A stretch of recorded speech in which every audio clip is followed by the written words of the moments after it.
नमस्कार मंडळी. तर समृद्ध मराठी भाषेमध्ये चोर ह्या शब्दापासून तयार होणाऱ्या म्हणी घेऊया बरं का.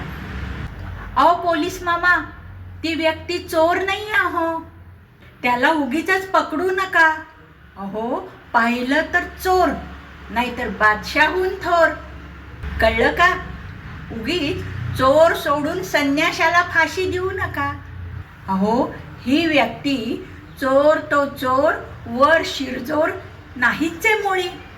अहो उलट तो मालक आहे त्या फ्लॅटचा, उगीच चोराच्या उलट्या बोंबा मारणारा चोर नाहीये तो. त्याच्याकडून ना कुलपाची किल्ली हरवली आणि म्हणून तो ते कुलूप फोडत होता. तुम्हाला वाटलंय की तो चोर आहे म्हणून. तो आपला चोराच्या मनात चांदणे प्रमाणे घरी जाऊन मस्त जेवण करून झोपायच्या तयारीत होता. तो आपला ही किल्ली हरवली. तो कशाला? उगीच चोरावर मोर होऊन स्वतःच्याच घरात चोरी करेल. बिचाऱ्याला आपलीच मोरी आणि वापरायची चोरी झाली. मंडळी, तुम्हाला हे चोरांवरच्या म्हणी आवडल्या असतील तर लाईक, शेअर, सबस्क्राईब करा आणि हो, कॉमेंट करायला विसरू नका.